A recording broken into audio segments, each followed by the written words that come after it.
Il y a plus d'un an maintenant, une personne un jour m'a demandé un rendez-vous. Elle est venue me voir, je l'ai rencontrée dans mon bureau. Et cette personne s'assoit, sort un dossier qui devait faire quasiment 1 centimètre de papier d'épaisseur. Et à ma grande surprise, c'était des articles que j'avais écrits sur Tout pour sa gloire. Et je vois que les articles étaient passés au stabilo à plein d'endroits. Et puis aussi des transcriptions de mes prédications avec certains endroits qui sont passés au stabilo.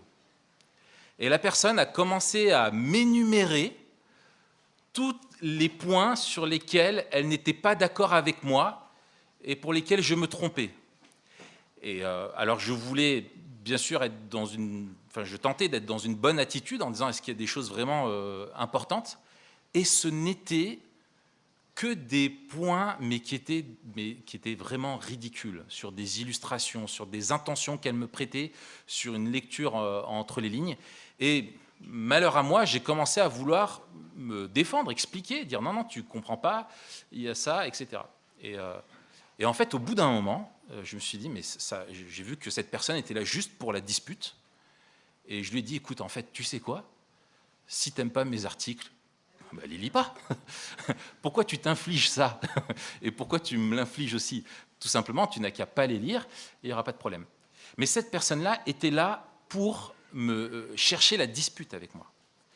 Et en repensant au texte que nous allons voir aujourd'hui dans la lettre de Paul à Timothée, je me suis dit, mais moi je suis au tout début de mon ministère encore, et j'imagine la situation dans laquelle Timothée était dans une église qui le rejetait, dans une église qui même le persécutait.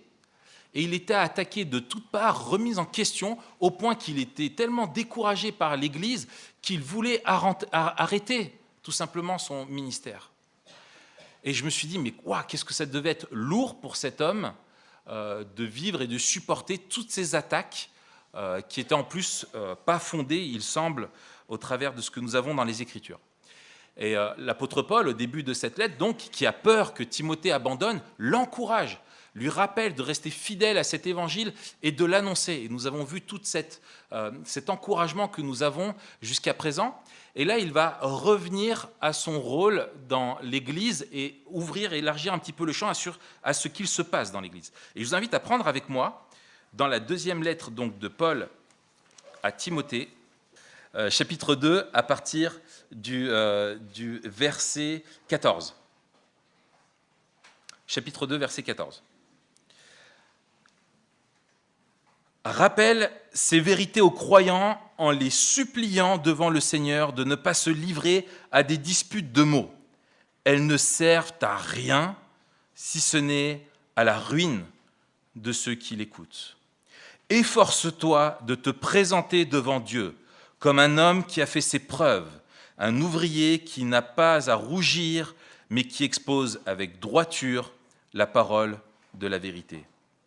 Évite les bavardages profanes, car ceux qui s'y livrent avanceront toujours plus dans l'impiété, et leur parole se propagera son infection comme la gangrène. C'est le cas d'Hyménée et de Philette. Ils se sont détournés de la vérité en affirmant que la résurrection est déjà arrivée et ils ébranlent la foi de certains. Cependant, les solides fondations posées par Dieu subsistent, porteuses de cette inscription. Le Seigneur connaît ceux qui lui appartiennent. Et tout homme qui prononce le nom du Seigneur, qu'il se détourne du mal. Dans une maison, il n'y a pas seulement des ustensiles d'or et d'argent, mais il y en a aussi en bois et en terre. Les uns sont d'un usage noble, les autres d'un usage méprisable. Si donc quelqu'un se purifie de ces choses, il sera un vase d'usage noble, saint et utile à son maître, prêt à toute œuvre bonne. Selon l'apôtre Paul, il y a deux façons de parler dans l'Église. Il y a les mauvaises paroles, celles qui vont faire du mal à l'Église, qui vont la blesser, qui vont la détruire. Et il y a des paroles qui vont construire, édifier l'Église. Et ce que je vous propose, c'est que nous passions un petit peu au pinceau plusieurs fois le texte pour voir ces deux grandes catégories, ces deux paroles. Et j'appellerai la première catégorie, donc, les mauvaises paroles qu'il peut y avoir dans l'Église. Et Paul souligne ici deux façons d'avoir des mauvaises paroles dans l'Église. La première, ce sont les disputes de mots. Les disputes de mots, c'est ce que nous avons au verset 14. Paul commence avec cela, les disputes de mots. Sur quoi ces disputes portaient-elles dans cette église d'Éphèse? En fait, nous ne le savons pas. Rien ne nous est dit là-dessus. Mais c'est bon pour nous parce que ça nous encourage à exercer notre sagesse. Il faut apprendre à discerner ce qui est essentiel et de ce qui est du détail. Et des personnes qui étaient immatures, visiblement, dans cette église, allaient et cherchaient querelle à propos de choses qui ne sont pas essentielles, qui sont des disputes de mots. Ce qui est essentiel, Paul vient de le rappeler, c'est Jésus-Christ, c'est l'Évangile. Et il rappellera d'autres choses encore. Plus tard, au chapitre 3, ce sera la parole, toute l'Écriture qui est essentielle, la doctrine de la parole. Mais tous les articles de foi n'ont pas la même valeur et ne doivent pas créer des disputes. Je prends un exemple tout simple. La notion d'expiation, c'est-à-dire comment est-ce que Dieu nous lave de notre péché, ôte notre péché, est une notion essentielle dans les Écritures qui commence dès la chute des Genèse chapitre 3 et qui se poursuit jusqu'à Apocalypse chapitre 22. C'est une notion essentielle. En revanche, si je prends l'exemple du voile pour les femmes dans l'Église, les femmes doivent-elles se voiler ou pas? L'apôtre Paul lui-même hiérarchise et dit que c'est moins important. Mais on voit que dans l'Église, et on a plusieurs exemples comme ça, notamment dans l'Épître aux Colossiens et dans l'Épître aux Hébreux aussi apparemment, où il y avait des disputes pour des détails qui étaient beaucoup plus secondaires et des textes qui étaient, des disputes qui reposaient peut-être sur des textes plus complexes à avoir. Et une telle façon de se comporter dans l'Église détruit l'Église, lui fait du mal. Mais ce n'est pas tout. Les disputes de mots pouvaient très bien porter sur des détails concernant la vie de l'Église. Et on en voit des embrouilles qui naissent à cause de ça. Le volume de la musique dans le culte devrait être comme ça, le style devrait être de cette manière, la façon de procéder, la façon de s'organiser, etc. Des choses qui ne touchent pas à la nature même de ce qu'est l'Église, mais qui relèvent des préférences de chacun, et chacun se bat pour que ce qui lui plaît soit imposé et devienne la norme dans l'Église. Et voici ce que Paul dit. Il les condamne fermement, ces disputes. Il dit, premièrement, qu'elles sont inutiles. Elles n'édifient en rien la communauté, elles n'encouragent pas l'émerveillement de Dieu, elles n'encouragent pas l'amour des frères et sœurs, l'amour de ce monde brisé qui nous entoure, mais elles ne font que créer des disputes. Et il y a des débats qui sont inutiles aussi, tout simplement parce qu'il n'y a pas moyen de trancher, où les Écritures veulent délibérément nous laisser avec des choses qui sont en suspens. Et lorsque l'on a des théologiens compétents, rigoureux, attachés à la doctrine des Écritures et à l'autorité de la Bible, qui sur des points secondaires disent on peut très bien, en respectant les Écritures, avoir cet avis ou cet avis-là, chercher des querelles sur ces sujets-là et imposer sa croyance ne prouve simplement que nous sommes plus ignorants que ces personnes-là qui, avec toutes leurs connaissances, sont beaucoup plus réservées. On peut prendre des détails sur l'eschatologie, on en parlait la dernière fois, sur ce que dit la Bible à propos de la fin des temps. Il y a des positions très louables dans l'Église où tout le monde n'est pas d'accord sur des détails. Mais ça ne remet en rien en cause l'unité de l'Église sur ce qu'elle croit à propos du retour de Jésus-Christ et de ses conséquences. C'est ça qui est important. Mais il y a des personnes qui cherchent des querelles sur des détails. Et Paul dit aussi que non seulement ça ne sert à rien, mais que ça ruine et que ça détruise. Quand ces gens immatures font des points de doctrine, des points de vérité biblique secondaires, des choses essentielles, ils ruinent les membres de l'Église qui l'écoutent. Ils abîment, ils érodent l'unité, la paix dans l'Église. Je vous propose que nous réfléchissions ensemble là-dessus. Ne vous est-il jamais arrivé d'avoir une discussion sur une divergence? Élargissons même au-delà de questions doctrinales, mais à propos de votre foi ou même dans votre couple, par exemple. Si vous êtes comme moi, lorsque vous vous refaites le film de la discussion ou que vous imaginez la prochaine conversation que vous aurez avec la personne, qu'est-ce qui se passe? Vos arguments font tous mouche et vous êtes sûr, en vous refaisant le film, que vous allez gagner la conversation. Non? Ça ne vous arrive pas? Si? Vous me rassurez, parce que sinon je me dis, purée, il y a des progrès à faire. Dans notre débat intérieur, nous remportons toujours la victoire. Nous n'avons jamais une discussion avec quelqu'un où nous sommes remis en question en disant « Ouais, elle a raison, c'est vrai, je n'avais pas pensé à tel aspect, etc. » Et ça, c'est la manifestation de notre orgueil. Et la dispute vient de l'orgueil uniquement, qui se manifeste par une incapacité d'écouter les arguments de l'autre, par une incapacité d'aller vers lui, de faire preuve de charité, de souplesse, et d'aller, pire encore, prendre quelques textes des Écritures, les arracher de leur contexte et les utiliser pour manipuler celui qui est en face, afin de soutenir sa position. Ou encore des personnes qui reviennent indéfiniment sur des discussions qui ont déjà eu lieu. Et on revient encore à la charge, et on est incapable de dire « oui, on n'est pas d'accord là-dessus », et restons en paix, c'est tout à fait secondaire, mais besoin de revenir sans cesse, sans cesse. Ces personnes-là, ce comportement-là, usent l'Église. Et que dire, une application de cela à notre époque, d'Internet, des réseaux sociaux, où les chrétiens s'illustrent sur les différents forums, sur les Facebook, etc., dans les commentaires des sites Internet, souvent par des réactions intempestives, stupides, qui n'édifieront jamais personne et qui ne font qu'étaler aux yeux de tous que nous avons encore beaucoup de progrès à faire dans notre maturité. N'est-ce pas? Quand nous participons à ces débats stériles, quand nous tendons l'oreille, nous ne serons jamais plus édifiés et nous ne serons au contraire que plus désunis. Et la recommandation de Paul ici est simple. Paul dit qu'il faut leur recommander de ne pas écouter. C'est le meilleur moyen de procéder.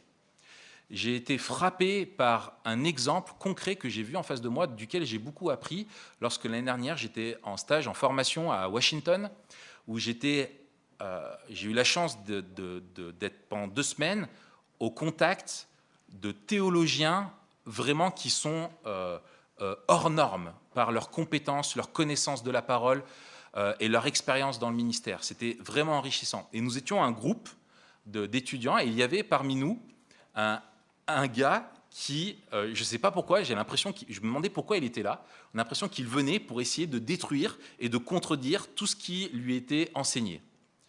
Et ce gars, ça se voyait, il n'avait pas du tout la même maturité et les mêmes connaissances. Et publiquement, alors c'est encore plus difficile, publiquement, il interpelle le fondateur de donc, ce ministère qui est Nine Marks, qui s'appelle Marc Dever.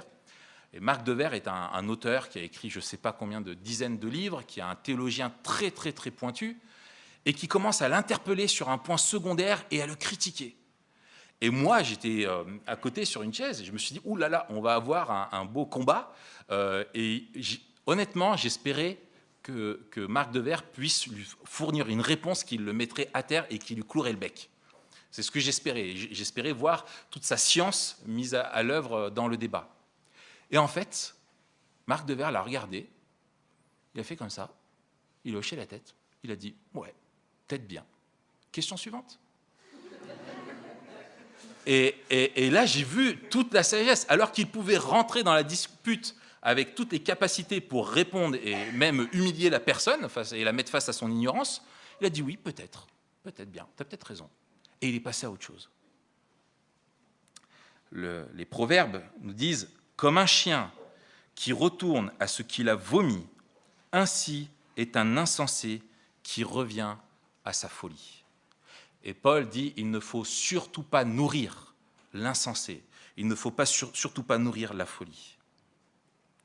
Première chose donc que Paul condamne, ce sont les disputes de mots qu'il y avait dans l'Église d'Éphèse, qui apparemment étaient nombreux dans cette Église-là. Et puis, il y a quelque chose de plus grave au verset 16. Paul parle de bavardage profane. Ces bavardages profanes, profane veut dire en fait c'est le contraire de ce qui est saint, de ce qui est sacré. C'est-à-dire des bavardages dans l'Église, des débats théologiques qui n'avaient eux aucun fondement biblique. Et Paul illustre son propos avec le cas d'Hyménée et de Philette, deux hommes qui affirmaient que la résurrection avait déjà eu lieu. C'est une doctrine qui était répandue à la fin du 1er siècle, qui affirmait que la résurrection à laquelle nous devions attendre était simplement une résurrection spirituelle, c'est-à-dire la nouvelle naissance, et qu'elle n'avait aucune application pour le corps, aucune espérance d'une nouvelle terre et de nouveaux cieux, d'une résurrection corporelle et d'une vie éternelle. Tout se résumait à la vie qui était ici. Et comme là, le spirituel concernait simplement l'âme du croyant et pas son corps, eh bien le corps, en fait, on s'en fichait, il n'était pas concerné, Dieu ne se préoccupait pas du corps, et donc avec votre corps, vous pouvez faire ce que vous voulez, et vous livrer à tous les péchés, à tous les excès, à toutes les choses que Dieu condamne fermement. Donc vous imaginez les conséquences dans l'Église d'un tel enseignement. Ces hommes disaient, mais faites ce que bon vous semble, ce n'est pas un problème. Et ce qui est fou, c'est que l'apôtre Paul, dans sa première lettre à Timothée que nous avions étudiée l'année dernière, condamne déjà Hyménée. Et on constate que des années plus tard, cet homme est toujours dans le giron de l'Église, parce que l'Église est affaiblie, et il continue de distiller son venin. Et Paul montre les fruits d'une fausse théologie, de fausses doctrines, qui pour le coup, là, la doctrine de la résurrection est essentielle, est une des doctrines capitales qu'il faut garder. Regardez, verset 16. Paul dit qu'elles conduisent à toujours plus d'impiété. Un comportement, et où l'impiété, c'est le comportement où les pensées qui vont légitimer le péché seront toujours plus grandes, à toujours plus relativiser les exigences de la sainteté. Et donc, ce faux enseignement n'est pas simplement une question on n'est pas d'accord, il y a une implication directe dans la façon de vivre de l'Église. Ces faux enseignements, verset 17, contaminent progressivement l'Église. Parce que l'erreur théologique n'est jamais statique. C'est comme une traînée de poudre qui est allumée et qui va progresser dans l'Église. C'est comme une infection qui va gagner tous les membres de l'Église pour détruire l'Église. Parce que celles et ceux qui rejettent la confession de foi de l'Église, qui rejettent les vérités bibliques, ne sont jamais des personnes pacifistes, sont toujours des personnes qui veulent imposer leurs idées, qui ont un esprit de militantisme et qui vont essayer, par un travail de sape, en contournant l'autorité des anciens ou en allant voir les membres de l'Église, et notamment, il va le dire après, les plus faibles dans leur foi, pour leur dire « non, mais tu sais, c'est ça qui est enseigné, mais ils ont tort, en fait, il se passe ça, etc., etc. » et qui vont créer des graves problèmes dans l'Église. Et c'est ce qu'il dit au verset 18, « Ils détournent de la vérité, et donc ils ébranlent la foi. » La foi notamment des personnes probablement les moins affermies, les moins aguerries, les moins capables de discerner le vrai du faux. Et toutes ces choses-là, donc, poussaient les membres de l'Église à s'éloigner de la parole de Dieu, à s'éloigner donc de Dieu. Et c'est ça qui est grave. Et ça les éloignait de plus en plus de Dieu. Ça pouvait pousser au doute certaines personnes qui, face à des contradictions évidentes sur des choses importantes dans l'Église, se disaient « mais qui dois-je croire ? Ce Timothée ou ce Philette ?» Et de nos jours, nous ne devons pas croire que les erreurs doctrinales sont finies. Toute l'histoire de l'Église est marquée par des hérésies, par des erreurs doctrinales volontaires, involontaires, par mégarde ou vraiment délibérées. Et l'Église a toujours dû faire ce travail de revenir à l'Écriture encore et encore et encore. Et de nos jours, certes, il y a des gens, on pourrait trouver dans le milieu évangélique l'inverse de ce qui se trouve ici, C'est-à-dire des gens qui disent, finalement, la résurrection, ce n'est pas qu'elle a eu lieu ou qu'elle n'a pas eu lieu, mais pas besoin d'y croire pour aimer Dieu. Pas besoin d'y croire pour être un chrétien. Et ce sont tous les courants qui sont issus de la Réforme qui rejettent l'autorité de la Bible et qui finalement disent on va garder que ce qui correspond à la raison humaine. Parce que la raison humaine est l'autorité ultime. Si je pense que ce n'est pas possible, alors Dieu ne peut pas le faire, tout simplement. Ou on trouve d'autres personnes qui, à cause de ces visions du salut qui sont erronées, vont prêcher ce qu'on appelle un évangile de prospérité. Un évangile qui va dire, vous désirez quelque chose ardemment, eh bien si vous avez vraiment la foi, Dieu va vous le donner. Vous désirez la guérison, si vous avez vraiment la foi, Dieu vous le donnera. Vous voulez être épanoui dans votre vie, vous voulez avoir le succès dans vos entreprises, dans vos relations sentimentales, dans votre travail, la réussite matérielle, alors il faut le demander à Dieu, et si vous demandez à Dieu, il vous donnera avec foi. Et plus vous affirmerez ces choses-là, plus vous les proclamerez vous-même, plus elles naîtront de votre foi. Très pernicieux, parce que le but est toujours d'être meilleur, d'avoir plus de confort, plus de réussite, mais jamais l'évangile de la prospérité nous encourage à être toujours de plus en plus saints, alors que c'est là que la vraie foi puise sa source, sa soif, c'est d'être saint avant tout, et d'avoir une confiance en Dieu, dans le respect de sa souveraineté, dans sa confiance, dans sa bonté, que Dieu ne manifeste pas sa bonté selon les biens matériels, mais que Dieu manifeste sa bonté envers nous, en ce que Jésus a accompli à la croix pour nous.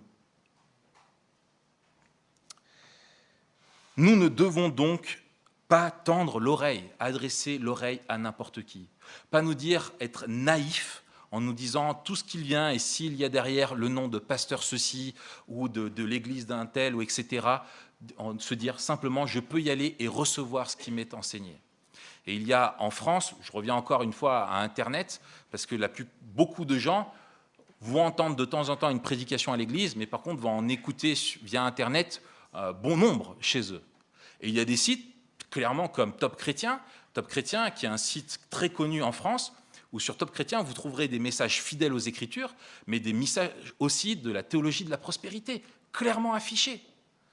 Et si on va sur ces sites Internet-là et qu'on n'a pas le discernement, on se nourrit d'erreurs qui nous feront progresser, mais pas dans la sainteté, dans l'impiété, dans l'esprit de division, dans la médisance, etc., etc.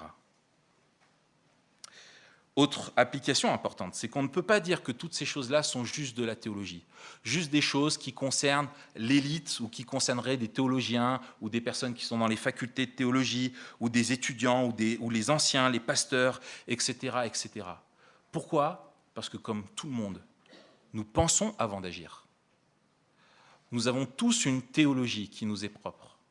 Et si notre théologie est mauvaise, elle aura forcément des impacts sur notre façon de vivre. Ce sont deux choses qui sont implicitement liées parce que nous agissons selon nos convictions et selon les convictions de notre foi.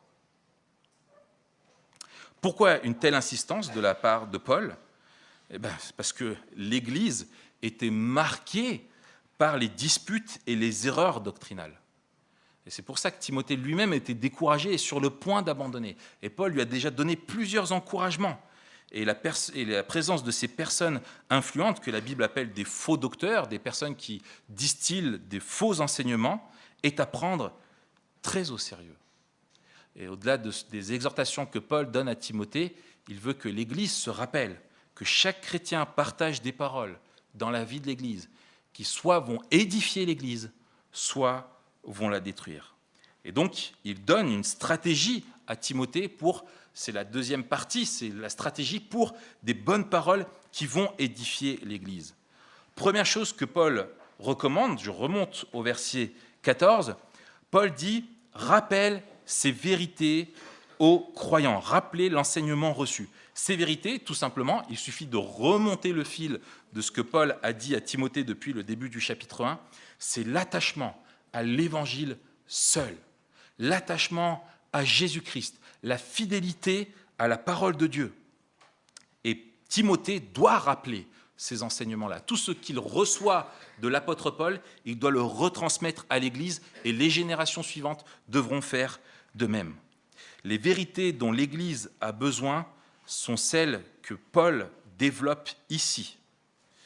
Et en exerçant son rôle d'enseignant et de prédicateur, Timothée va le faire. Et c'est pour ça que Paul lui dit, au verset 15, « Efforce-toi de te présenter devant Dieu comme un homme qui a fait ses preuves, un ouvrier qui n'a pas à rougir et qui expose avec droiture la parole de Dieu. » Et peut-être que Timothée était intimidé par des hommes qui avaient aussi de l'expérience, des avis bien argumentés, qui étaient dans l'erreur, peut-être qu'ils avaient un charisme, une éloquence que lui n'avait pas.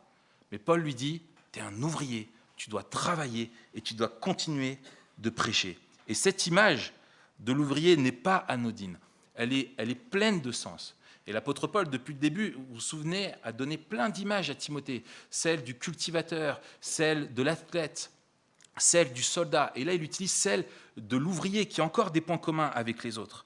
Mais l'ouvrier de la parole de Dieu doit travailler dur dans l'Église. Un ouvrier qui n'a pas à rougir, c'est d'abord quelqu'un qui travaille dur, avec sérieux, avec un travail de préparation, des recherches, un enseignement qui est fondé, qui n'est pas superficiel ou qui ne repose pas sur des spéculations comme le faisaient les autres, mais sur une interprétation fidèle et fondée, justifiable de la parole de Dieu. Et je crois que c'est un rappel pour nous tous qui enseignons dans l'Église, que ce soit les anciens, premièrement, les prédicateurs, les moniteurs d'école du dimanche, les responsables du groupe de jeunes, nous devons travailler dur quand nous enseignons. Nous devons nous préparer. Je vous livre simplement ça, pour ma part, une prédication, comme celle de ce matin, c'est minimum 20 heures. Minimum 20 heures. À passer mot par mot, à regarder dans les langues originales, à regarder le reste des doctrines, à m'assurer que tout ce que je dis est vérifié et que je peux enseigner l'Église. C'est du travail et il faut travailler et jamais être fainéant dans notre façon de faire ou reposer sur des acquis. C'est pas tout. L'ouvrier doit travailler droit, il doit dispenser avec droiture. Et littéralement, ce que Paul lui dit, c'est expose avec droiture, ou même encore plus littéralement, taille droit la vérité. Face à ces gens qui partent dans tous les sens, toi, tu tailles tout droit. Et tu ne te détournes pas de la vérité. Et tu y vas envers et contre tout, tu restes fidèle à ce qui est droit. Et tu le fais comme un ouvrier devait faire un mur qui soit droit. Si le mur n'est pas droit, s'il penche d'un côté ou l'autre, il va s'effondrer. Lui doit rester droit. Et il doit travailler, Paul dit, pour plaire à son patron, l'ouvrier, pour plaire à son maître et à personne d'autre. C'est à Dieu que Timothée rendra des comptes. Et qu'est-ce qui fait qu'un ouvrier a à rougir ici? C'est s'il n'enseigne pas conformément à la vérité. Et pour ne pas avoir à rougir, eh bien, Timothée doit rester fidèle.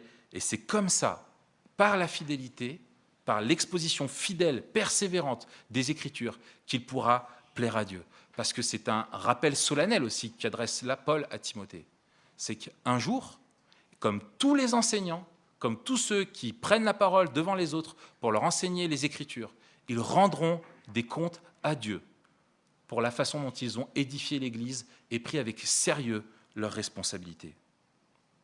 Martin Luther disait, donc le réformateur, par rapport à son travail de réformateur et d'enseignant, il disait « Si je professe avec la voix la plus forte et l'exposition la plus claire chaque portion de la vérité de Dieu, à l'exception précisément de ce petit élément que sont en train d'attaquer le monde et Satan, je ne confesse pas Jésus-Christ.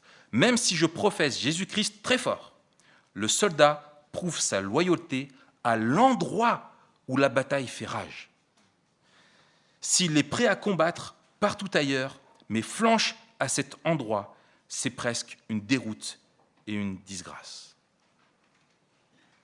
Timothée doit prêcher d'une manière à être un antiseptique face à ces hérésies, à donner soif à l'Église de revenir à la parole et une soif de la vérité. Et je le rappelle, cette recommandation s'applique, je crois, à tous ceux qui enseignent dans l'Église, des clubs du dimanche jusqu'aux anciens, en passant par le groupe de dames, etc., etc.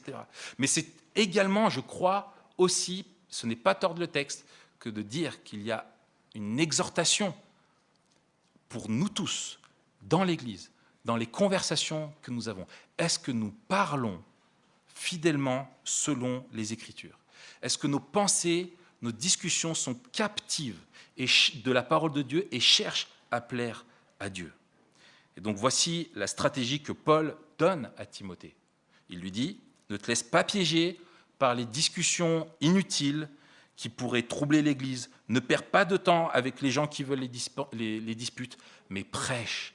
Prêche la parole, les vérités de l'Évangile encore et encore. Annonce-le toujours encore pour fortifier la foi de l'Église. Et plus l'Église sera fortifiée par la foi d'un bon enseignement, plus l'Église sera à même de rejeter les fausses doctrines et gagnera en maturité et se disputera de moins en moins. C'est la stratégie que Paul donne à Timothée. Et pour lui donner confiance dans cette stratégie-là, Paul lui rappelle 2 déclarations de Dieu au verset 19. Il lui dit « Cependant, les solides fondations posées par Dieu subsistent, porteuses de cette inscription. Numéro 1, le Seigneur connaît ceux qui lui appartiennent. Et numéro 2, tout homme qui prononce le nom du Seigneur, qu'il se détourne du mal. » Les solides fondations posées par Dieu subsistent. Le Seigneur connaît ceux qui lui appartiennent. Et là encore, l'apôtre Paul veut que Timothée sache qu'aucune folie humaine ne peut atteindre le dessein de Dieu pour l'Église. Dieu est souverain, il vient de lui rappeler, nous l'avons vu la semaine dernière, Dieu est fidèle. Dieu est fidèle envers son peuple. Et Paul veut que Timothée regarde encore une fois à ces vérités-là. Cette parole de Dieu protège Timothée et elle est rassurante pour lui et pour tous ceux qui ont une responsabilité dans l'Église depuis l'histoire de l'Église. Ce n'est pas sur les responsables que repose l'Église. L'Église repose sur les épaules de Dieu. Dieu connaît et il demeure fidèle envers son peuple. Elle lui appartient et Dieu ne peut pas se laisser tromper par des hommes qui voudraient détourner l'Église.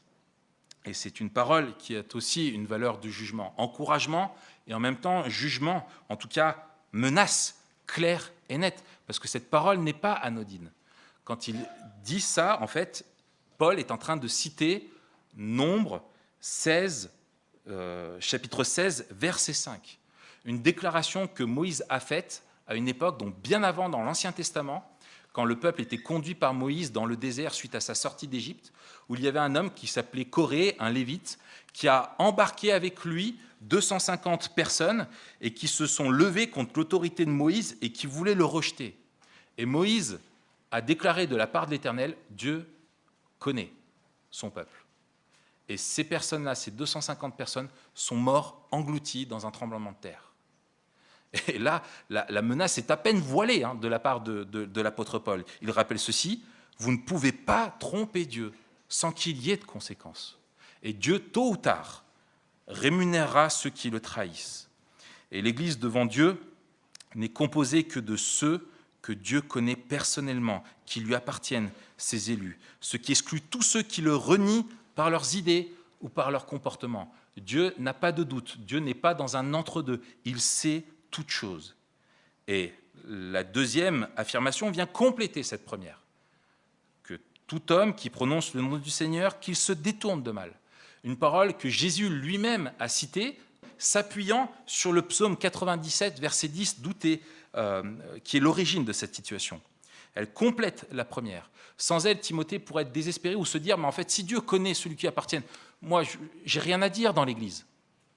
Mais l'apôtre Paul lui rappelle par cette situation qu'il doit avoir une cohérence entre ce que l'on dit et le comportement, que ceux qui confessent leur foi doivent avoir une vie qui manifeste ce que Dieu demande, ceux qui connaissent vraiment Dieu, qui lui appartiennent, doivent tendre à la sainteté et s'éloigner du mal.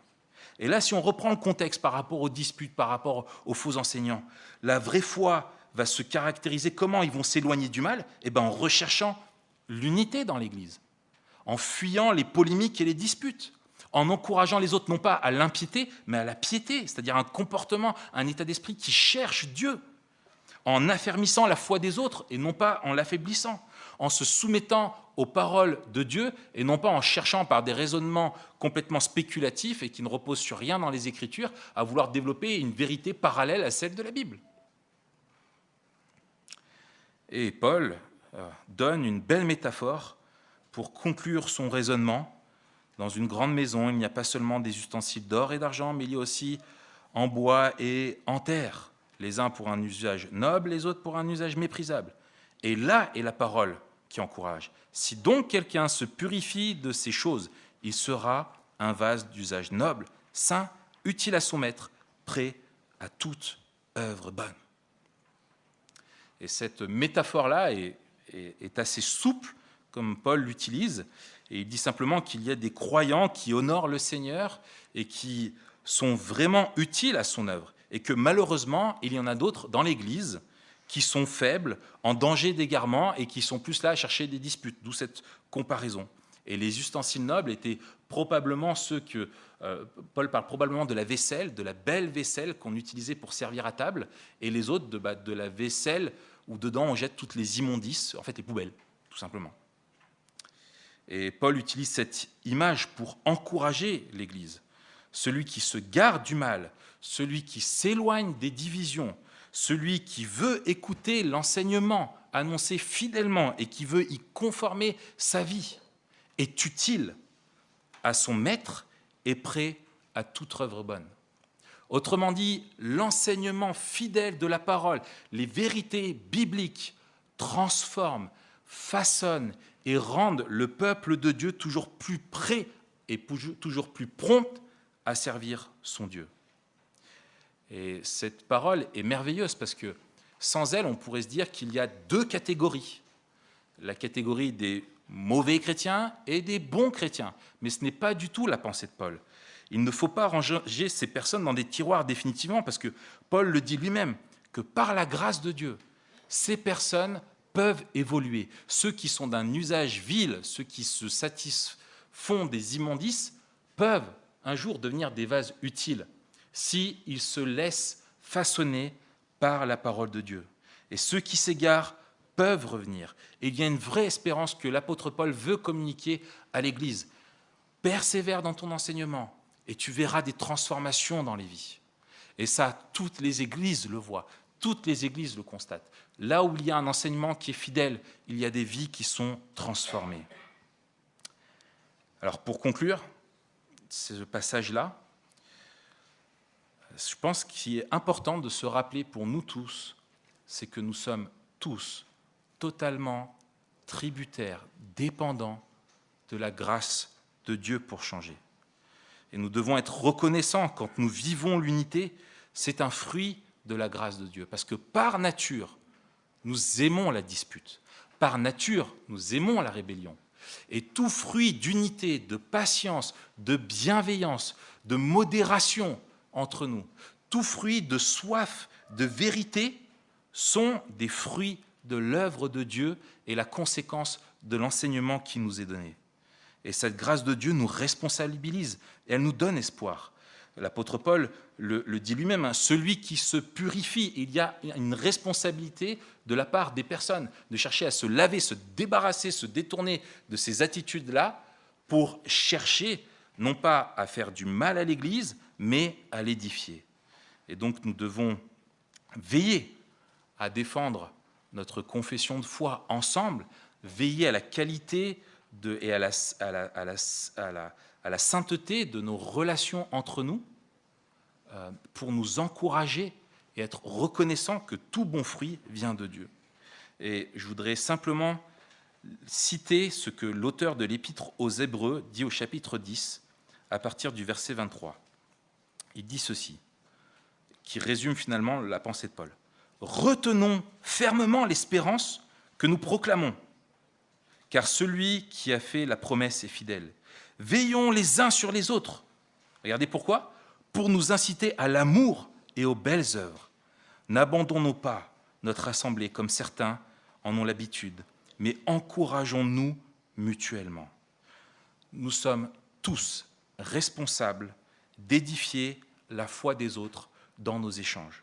Nous sommes tous responsables de veiller à l'unité de l'Église. Tous responsables quand il y a des disputes de mots, de fuir simplement, de dire à ces personnes « je ne veux pas participer à cette discussion, à la médisance », simplement partir, quitter la conversation, ne pas chercher à débattre, simplement partir.